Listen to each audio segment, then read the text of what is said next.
మన ప్రభువైన యేసుక్రీస్తు పరిశుద్ధ నామములో ఈ పాడ్కాస్ట్ ద్వారా వాక్యాన్ని వింటున్న ప్రతి వారికి నా హృదయపూర్వకమైనటువంటి వందనాలు. ఆదికాండము 12వ అధ్యాయము 1-2 వచనాలు. యెహోవా, నీవు లేచి నీ దేశము నుండి నీ బంధువుల యొద్ద నుండి నీ తండ్రి ఇంటి నుండి బయలుదేరి నేను నీకు చూపించే దేశమునకు వెళ్ళుము. నిన్ను గొప్ప జనముగా చేసి నిన్ను ఆశీర్వదించి నీ నామమును గొప్ప చేయుదును. నీవు ఆశీర్వాదముగా ఉందువు. నిన్ను ఆశీర్వదించు వారిని ఆశీర్వదించెదను, నిన్ను దూషించు వారిని శపించెదను. భూమి యొక్క సమస్త వంశములు నీయందు ఆశీర్వదించబడునని అబ్రహాముతో అనగా. చదివినటువంటి వాక్య భాగంలో దేవుని ప్రత్యక్షత అబ్రహాము యొద్దకు వచ్చింది. దేవుడు తన స్వరాన్ని వినిపింపచేస్తున్నాడు అబ్రహాముకి. అబ్రహాం, నీ ఉన్న స్థలము నుండి లేచి నీ బంధువులను నీ తండ్రి ఇంటి వారిని అంతా విడిచిపెట్టి ఈ దేశమును విడిచిపెట్టి నేను నీకు చూపించే దేశానికి బయలుదేరితే ఏం చేస్తారయ్యా, నీ మాట వింటే నాకేంటి ఉపయోగం అని ఒకేలా బహుశా అబ్రహాం అనుకుని ఉండొచ్చు. ఆంతర్యమును ఎరిగినటువంటి ప్రభు అంటున్నారు అబ్రహాముతో,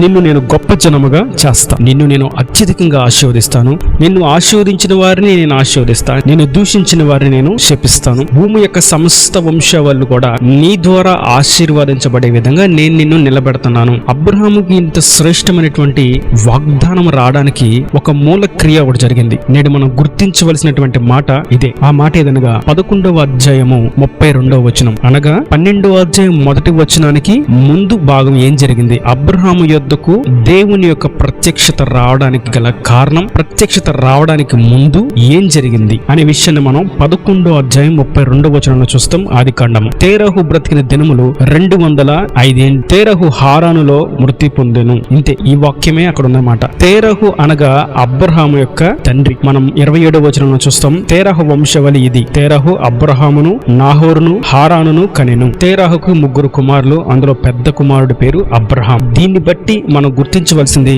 అబ్రహాము యొద్దకు దేవుని యొక్క వాక్కు రావడానికి ముందు ఏం జరిగిందంటే అబ్రహాము యొక్క తండ్రి అయినటువంటి తేరహు మరణించాడు. కొంచెం సాధారణంగా లోక సంబంధంగా ఆలోచిస్తే ఇది ఏమి న్యాయము? తండ్రి చనిపోతే కుమారుడితో దేవుడు మాట్లాడడం ఏంటి, తండ్రి చనిపోయిన తర్వాత మాట్లాడడం ఏంటి అని అనుకోవచ్చు. కానీ మనం వాక్య భావాన్ని, ఆత్మీయ అర్థాన్ని మనం చూసినట్లయితే తేరహు అనేటువంటి తన తండ్రి మరణించిన తర్వాతే అబ్రహాముకి దేవుని యొక్క వాగ్దానం వచ్చింది, దేవుని యొక్క పిలుపు వచ్చింది. తేరహు మరణించినంత వరకు, తేరహు బ్రతికి ఉన్నంత వరకు కూడా అబ్రహాముకు దేవుని యొక్క ప్రత్యక్షత, దేవుని యొక్క వాగ్దానము, దేవుని యొక్క పిలుపు రాలేదు. అనగా తేరహును అనేటువంటి తండ్రిని చంపేస్తే మంచిదా? శరీర సంబంధంగా తండ్రి లేకపోతేనే మంచిదా? తప్పు, అట్లన రాదు. వాక్యం ఏం సెలవిస్తుందంటే తేరహును గూర్చి మనం యెహోషువ గ్రంథం 24వ అధ్యాయం చూసినట్లయితే, యెహోషువ ఇశ్రాయేలుల గోత్రములు వారినందరినీ షెకెములో పోగు చేసి వారి పెద్దలను, వారి ప్రధానులను, వారి న్యాయాధిపతులను, వారి నాయకులను పిలిపింపగా వారు వచ్చి దేవుని సన్నిధిని నిలిచిరి. యెహోషువ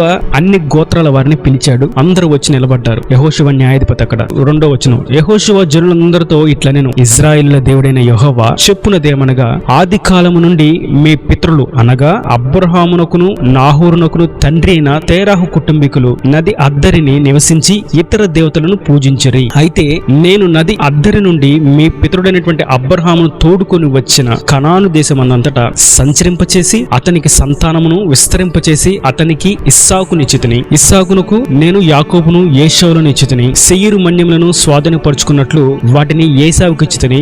యాకోబును అతని కుమారులను ఐగుప్తు దేశంలోనికి దిగిపోయిరి. ఈ చదివిన వాక్య భాగంలో మనం 2వ వచనాన్ని చూసినట్టయితే ఈ భాగం అంతట్లో తేరహు అనేటువంటి వ్యక్తి ఆది కాలం నుండి కూడా విగ్రహారాధన చేసేవాడు, ఇతర దేవతలను పూజించేవాడు. అదే పూజ, అదే విగ్రహారాధన తన బిడ్డలకు నేర్పించి అదే మార్గంలో నడిపిస్తున్నటువంటి వ్యక్తి. కనుక ఈ వాక్య భాగంలో మనం గుర్తించవలసింది, తేరహు అబ్రహాముని తిన్నున త్రోవలో నడిపించట్లేదు. తండ్రి అనేటువంటి భావాన్ని పక్కన పెడితే తేరహు అనేటువంటి వ్యక్తి అబ్రహాము యొక్క ఆశీర్వాదానికి అడ్డంగా ఉన్నాడు. అబ్రహామును ఆశీర్వదించడానికి దేవుడు పిలవడానికి సిద్ధంగా ఉన్నా అబ్రహాము దేవుని వద్దకు వెళ్లకుండా తేరహు ఆటంకపరుస్తున్నాడు. తేరహు అనేటువంటి పదం, దాని యొక్క మూల పదాన్ని మనం చూసినట్టయితే ఇది లాటిని యొక్క భాషలో నుంచి వచ్చిన తెరా. ఈ తెరా అనేటువంటి పదం దేనిలో నుంచి ఉద్భవించిందంటే టెర్రా అంటే ఎర్త్ అంటే భూమి. మన తెలుగు భాషలో భూ సంబంధమైన, విగ్రహ సంబంధమైనటువంటి లోక ఇచ్ఛలతో ఉన్నటువంటి సహవాసం ఎప్పుడైతే విభజింపబడుతుందో, ఎప్పుడైతే పూడ్చిపెట్టబడుతుందో,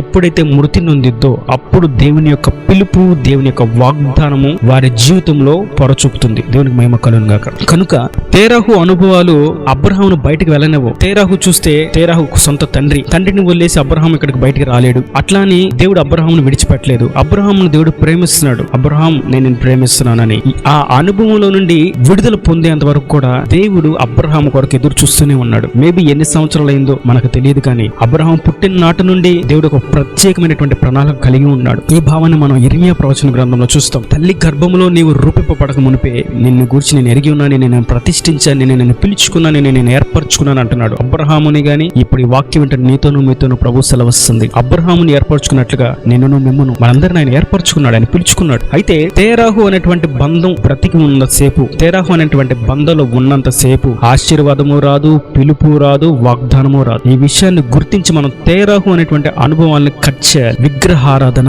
ఇతర దేవతల పూజలు, భూ సంబంధమైనటువంటి ఇచ్చలు, పాప భూయిష్టమైనటువంటి క్రియలు, వీటిని చంపిన నాడు దేవుని యొక్క పిలుపు వస్తుంది. కొందరికి దేవుని కంటే కూడా ఇక్కడ ఇతర దేవతలు అనేటువంటి పదాన్ని మనం ఎలా అర్థం చేసుకోవాలంటే దేవుని కంటే వారికి ప్రాధాన్యత ఇవ్వడం. కొంతమందికి దేవుని కంటే వారి సేవకులు పెద్ద ప్రాధాన్యత, గొప్ప పెద్ద పీట. వారి పాస్టర్ గారు ఏది చెప్తే అదే వాళ్ళకి వేదవాక్కు. దేవుని వాక్యం ఇలా ఉంది అంటే వాళ్ళకి అవసరం నమ్మరు, వినరు, దాన్ని పాటించరు. కానీ వాళ్ళు ఏం చెప్తే వాళ్ళ సేవకులు అదే పాటిస్తారు. భయంకరమైనటువంటి ఈ అంత్య దినాల్లో దుర్బోధకులు ప్రబలిపోవడానికి గల ముఖ్య కారణం ఏంటంటే ఈ తేరాహు అనేటువంటి బంధానికి అంటుకట్టబడి ఉండడం. తేరాహు దేవుని యొక్క తిన్నని త్రోవను అడ్డగించేవాడు, దేవుని యొక్క ఆశీర్వాదాలకు అడ్డంగా నిలిచేవాడు, దేవుని యొక్క వాగ్దానాలు రానివ్వకుండా నిలిపివేసేవాడు. అటువంటి బంధాల నుంచి బయటకు రావాలి. సొంత తండ్రి అండి, సొంత తల్లి అండి అంటే ఎవరైనప్పటికీ దేవుని వాగ్దానానికి, దేవుని చిత్తానికి ఆయాసకరంగా ఎవరైతే అడ్డుగా ఉంటున్నారో ఆ బంధాల నుంచి బయటకు రావాలి. అందుకే వాక్యం సెలవిస్తుంది, ఆ నిమిత్తం తన తండ్రినైనను తల్లినైనను తన బంధువులైనను తన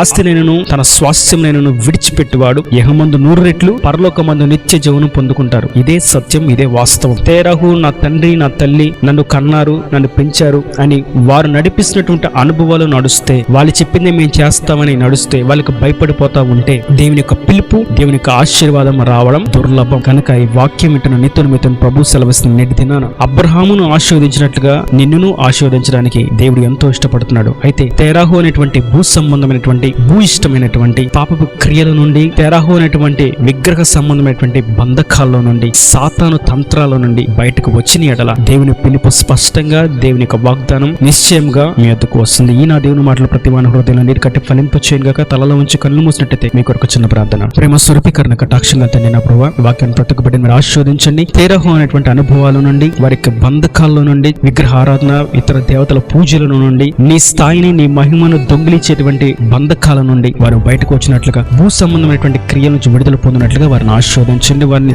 దీవించండి. వారిని స్వరాన్ని వినున్నట్లుగా, నీ ఆశీర్వాదాలు నిశ్చయంగా పొందుకున్నట్లుగా మీరు నిండాలుగా దీవించి ఆశీర్వదించి సమస్త కుదులను కొరతలు తీసివేసి నీ సన్నిధిలో సాక్షిగాను పచ్చని వలె మొక్కలవని ఎదిగింపచేయమని అక్కడ రాజ్యాన్ని సిద్ధపరచమని యేసు పరిశుద్ధ నామమున ప్రార్థించి వేడుకుంటున్నాను తండ్రి. ఆమేన్, ఆమేన్.